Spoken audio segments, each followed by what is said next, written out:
Welcome, those of you that are new, and welcome back, those of you that aren't. This is Give at Noonday with Noonday Reads. We are continuing on with Wild at Heart by John Eldridge.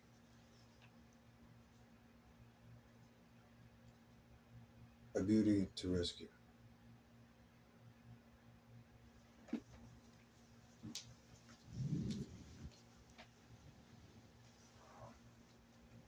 Sorry, let me grab my coffee.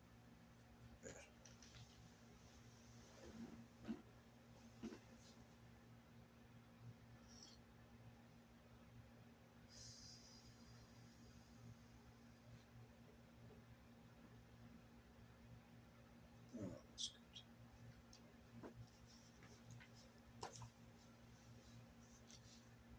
Romeo has Juliet. King Arthur has Genevieve. Robin rescues Maid Marian. And I will never forget the first time I kissed my grade school sweetheart. It was in the fall of the 7th grade year. I met Debbie in drama class, and I fell absolutely head over heels. It was classic puppy love. I'd wait for her after rehearsals were over, carry her books back to her locker. We passed notes in class, talked on the phone at night.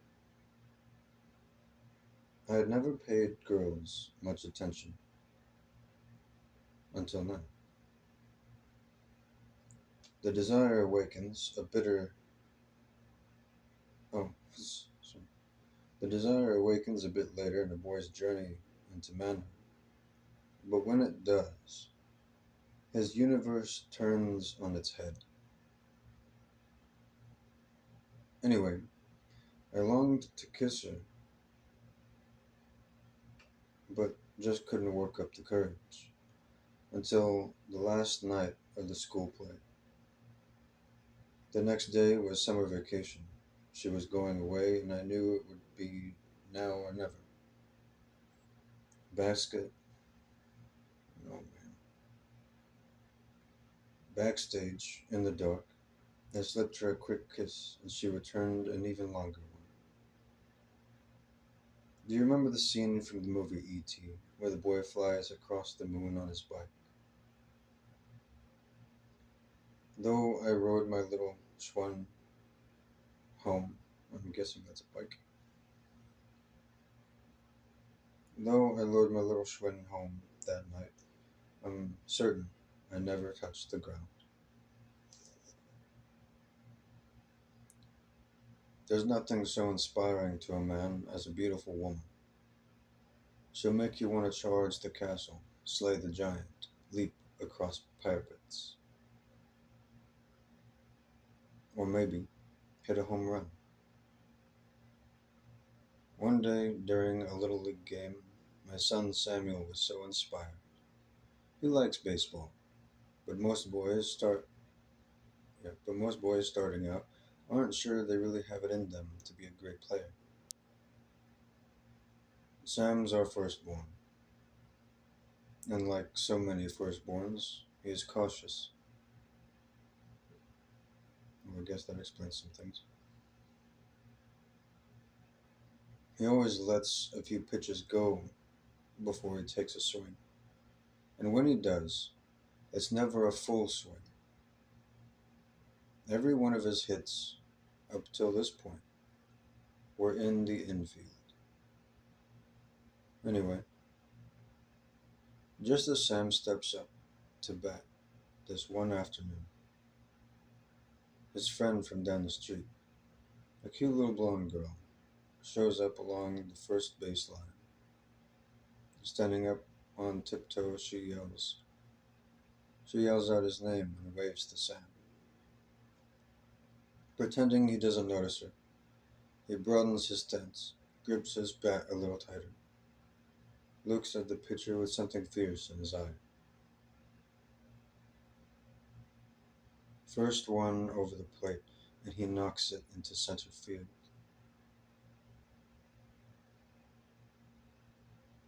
A man wants to be the hero to the beauty. Young men going off to war carry a photo of their sweetheart in their wallet. Men who fly combat missions will paint a beauty on the side of their aircraft. The crews of the World War II B-17 bomber gave those flying fortresses names like Me and My Gal or the Memphis Belle. What would Robin Hood or King Arthur be without a woman they love? Lonely men fighting lonely battles. Indiana Jones and James Bond just wouldn't be the same without a beauty at their side. And inevitably, they must fight for her. You see, it's not just the man that needs a battle to fight. He needs someone to fight for. Remember Nehemiah's words to the few brave souls defending the wall-less Jerusalem? Don't be afraid. Fight for your brothers, your sons, your daughters, your wives, and your homes. The battle itself is never enough. A man yearns for romance. It's not enough to be a hero. It's that he is a hero to someone in particular, to the woman he loves. Adam was given the wind and the sea, the horse and the hawk. But, as God himself said, things were just not right until there was Eve. Yes, there's something passionate in the heart of every man.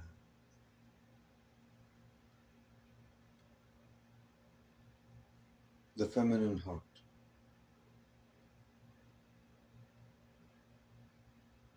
There are also three desires that I have found essential to a woman's heart, which are not entirely different from a man's, and yet they remain distinctly feminine.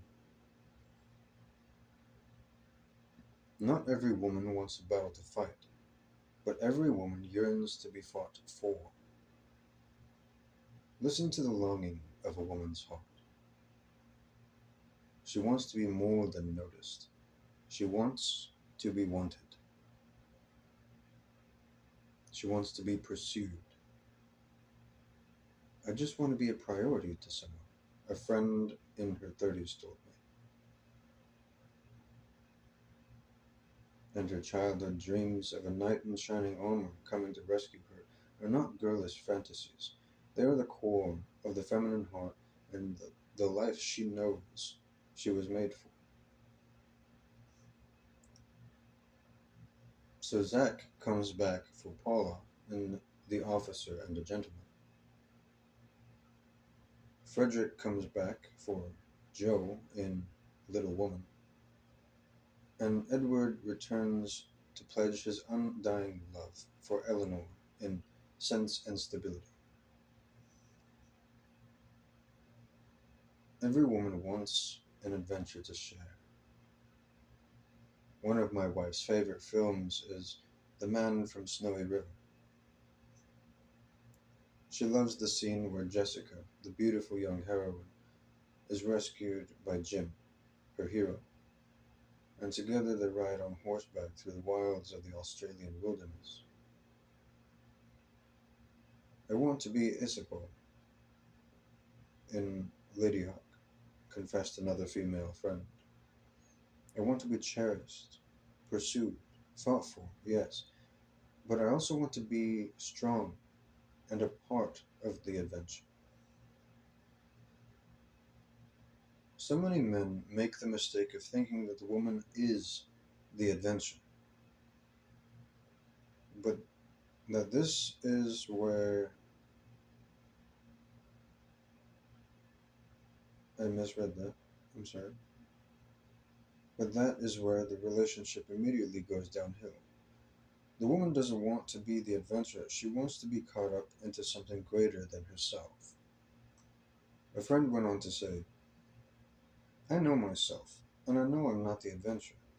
So when a man makes me the point, I grow bored immediately.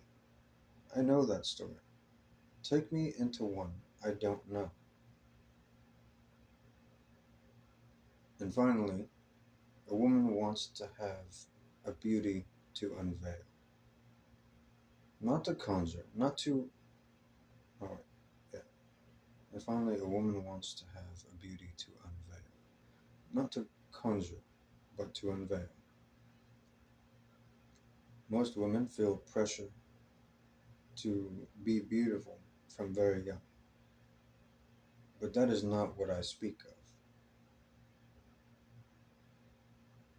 There is also a deep desire, so to simply and truly be the beauty and to be delighted in. Oh man, this paragraph is kind of. Eesh.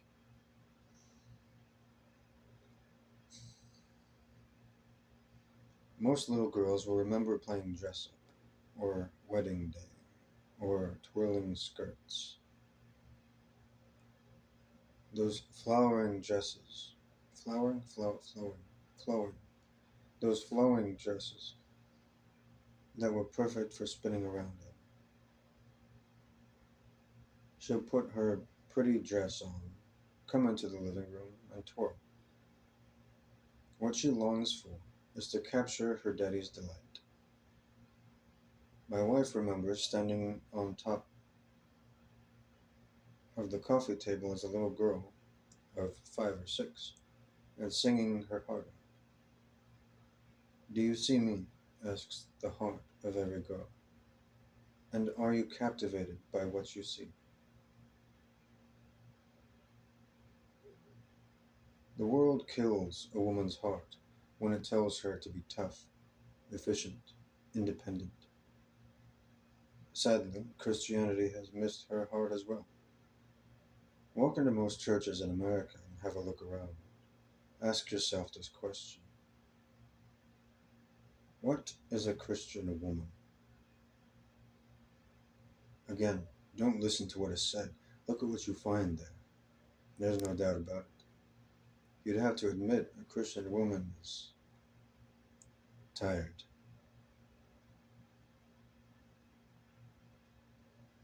All we've offered the feminine soul is pressure to be a good servant. No one is fighting for her heart, and there is no grand adventure to be swept up in. And every woman doubts very much that she has any beauty to unveil.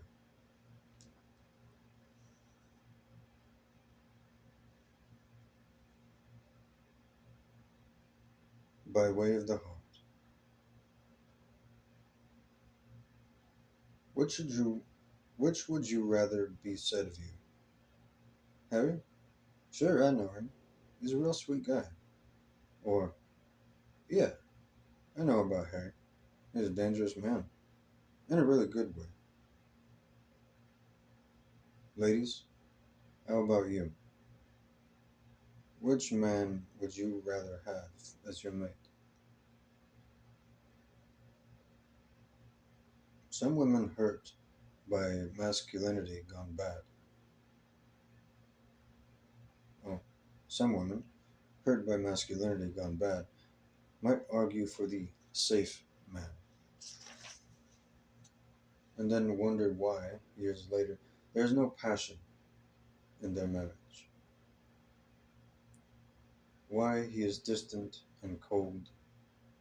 And as for your own femininity, which would you rather have said of you? That you are a tireless worker, or that you are a captivating woman? I rest my case.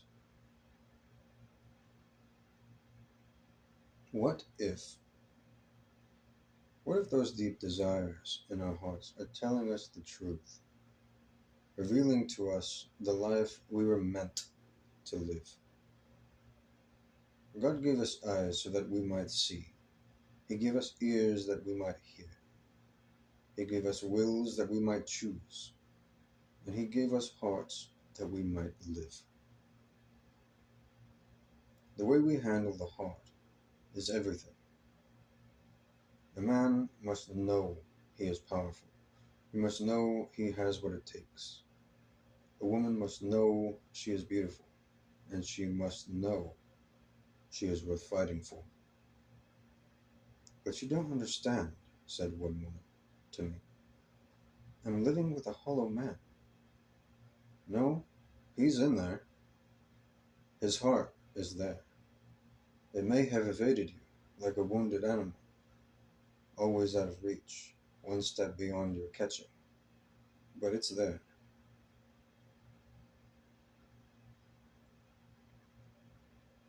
I don't know when I died, said another man, but I feel like I'm just using up oxygen.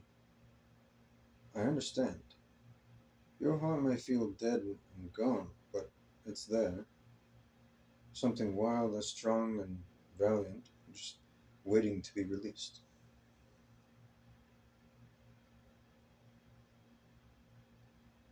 And so, this is not a book about the 7 things a man ought to do to be a nicer guy.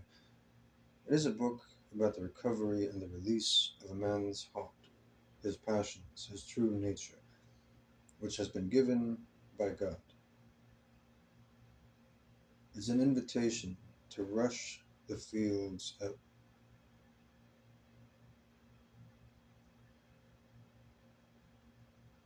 home.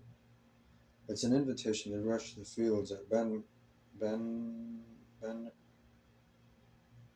Bannockburn. I'm gonna have to look that one up. Well beyond my time. And go west to leap from the falls and save the beauty.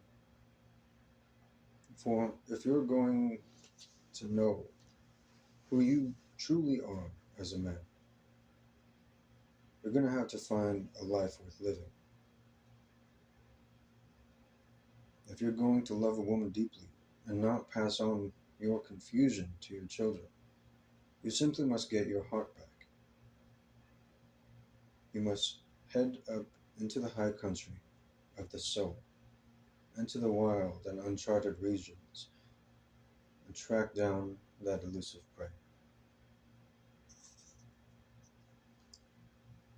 Chapter 2. The Wild One Whose Image We Bear.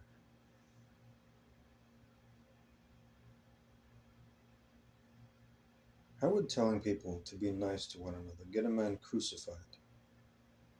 What government could execute Mr. Rogers or Captain Kangaroo?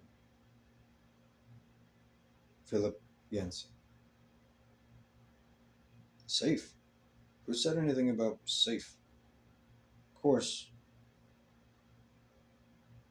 he isn't safe, but he's good. C.S. Lewis. This is a stem of that victorious stock, and let us fear the native mightiness and fate of him, Henry V. Or is that 4?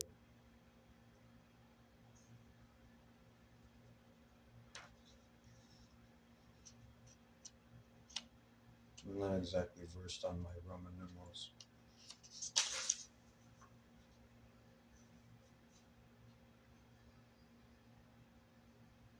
Remember that little guy I told you about with the shiny boots and a pair of 6 shooters? The best part of the story is that it wasn't all pretend. I had a place to live. I had a place to live out those dreams. My grandfather, my father's father, was a cowboy. He worked his own cattle ranch in eastern Oregon, between the Desert Sage and Snake River. And although I was raised in the suburbs, the redemption of my life and the real training grounds for my own masculine journey took place on that ranch, where I spent my boyhood summers. Oh, that every boy should be so lucky to have your days filled with tractors and pickup trucks, horses and roping steers, running through the fields, fishing in the ponds. I was Huck Finn for 3 wonderful months every year. How I loved it when my grandfather, Pop, is what I called him, would look at me, thumbs tucked in his belt, and smile and say, "Saddle up."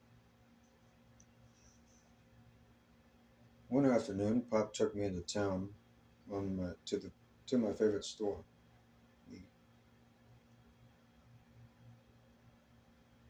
It was a combination feed and oh boy, sentences all over the place.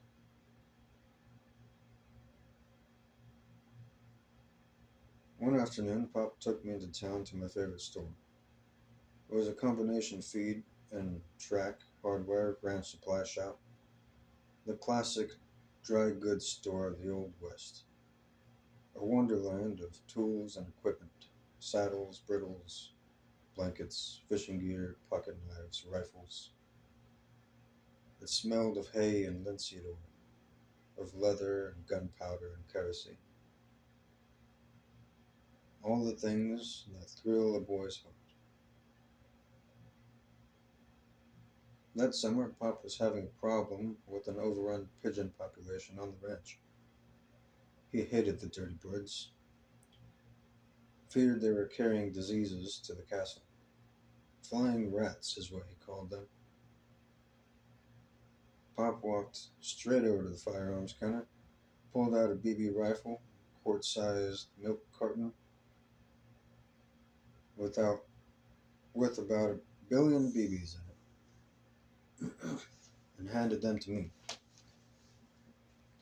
The old shopkeeper looked a bit surprised as he stared down at me, squinting over his glasses.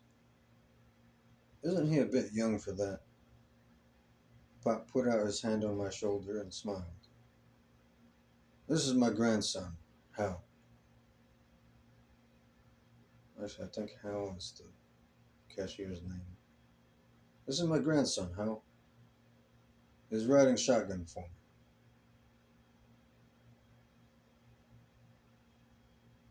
Where do we come from?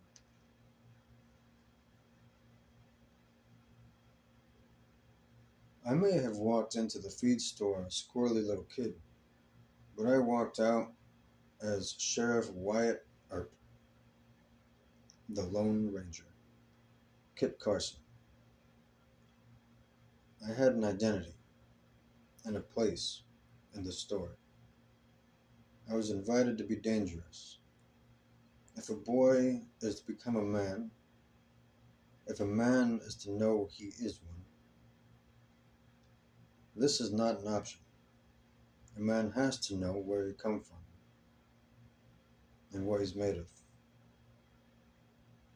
One of the turning points in my good friend Craig's life, maybe the turning point, was the day he took back his father's name. Craig's father, Al McConnell, was killed in the Korean War when Craig was only 4 months old. His mother remarried and Craig was adopted by his stepdad, a very sour old Navy captain who would call Craig a seagull whenever he was angry with him. Talk about an identity, a place in the story, he'd say. "Craig, you're nothing but a seagull. All you're good for is sitting, squawking, and you get the idea." When Craig was made a man, he learned the truth of his heritage. How his dad was a warrior who had been cut down in battle. How, if he had lived, he was planning on going to the mission field to take the gospel. Oh man, this sentence has so many freaking commas. It's just a little weird to read. Okay, let's step back a little bit. How, if he had lived, he was planning on going to the mission field to take the gospel to a place no one else had ever gone before. Craig discovered that his real great-grandfather, was William McConnell, the first missionary to Central America, a man who risked his life many times to bring Christ to the lost people. Craig changed his name to McConnell, and with it took back a much more noble identity, a much more dangerous place in the story. Would that would that we were all so fortunate. Many men are ashamed of their fathers. You're just like your father. As an arrow, many a bitter mother fires at her son. Most of the men I know are trying hard not to become their fathers. But who does that leave them to follow after? From whom will they derive their sense of strength? Maybe we maybe it would be better to turn our search to the head maybe it would be better to turn our search to the headwaters, to that mighty root which these branches grow. Who is this one? What? Who is this one we allegedly come from, whose image every man bears? What is he like? And a man's search for his strength, telling him that he is made in the image of God, may not sound like a whole lot of encouragement at first. To most men, God is either distant or he is weak. The very thing they'd report to their earthly fathers. Be honest now. Oh, be honest now. What is your image of Jesus as a man? Isn't he sort of meek and mild? A friend remarked. I mean, the pictures I have of him show a gentle guy with children all around, kind of like Mother Teresa. Yes, those are all the pictures I've seen myself in many churches. In fact, those are the only pictures I've seen of Jesus. As I've said before, they leave me with the impression that he is the world's nicest guy. Mr. Rogers with a beard. Telling me to be like him feels like telling me to go limp and passive. Be nice, be swell, be like Mother Teresa. I'd rather be like William Wallace. Braveheart indeed. Wallace, if you recall, is the hero of the film Braveheart. He is the warrior poet who came as the liberator of Scotland in the early 1300s. When Wallace arrives on the scene, Scotland has been under siege. Nope. When Wallace arrives on the scene, Scotland has been under the iron fist of English monarchs for centuries. The latest king is the worst of them all, Edward the Longshanks. A ruthless oppressor, Longshanks has devastated Scotland, killing her sons and raping their daughters. The Scottish nobles, supposed protectors of their flock, have instead piled heavy burdens on the backs of the people, while they line their own purses by cutting deals with Longshanks. Wallace is the first to defy the English oppressors. Outraged, Longshanks sends his armies to the field of Stirling to crush the rebellion. The Highlanders come down, but in groups of hundreds and thousands. It's time for a showdown. But the nobles, cowards, all, don't want to fight. They want a treaty with England that will buy them more lands and power. They are typical Pharisees, bureaucrats, religious administrators. Without a leader to follow, the Scots begin to lose heart. One by one, in larger numbers, they start to flee. At that moment, Wallace rides in with a band of warriors, blue war paint on their faces, ready for battle. Ignoring the nobles who have gone to parley with English captains to get another deal. Wallace goes straight for the hearts of the fearful Scots. Sons of Scotland, you have come to fight as free men, and free men you are.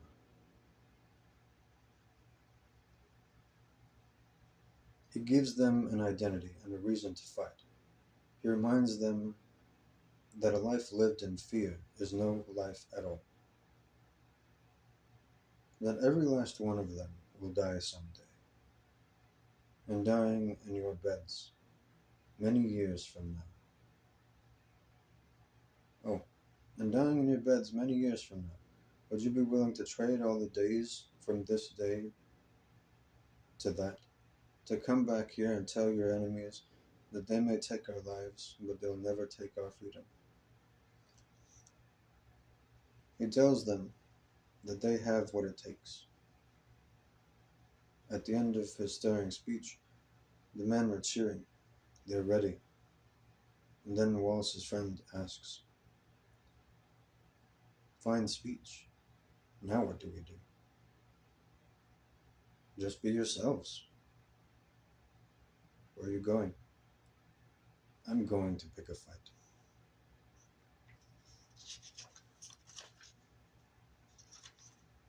Page 23. Gonna have to stop there for now. Gotta get going.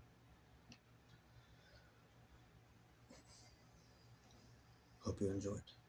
Please come back for more.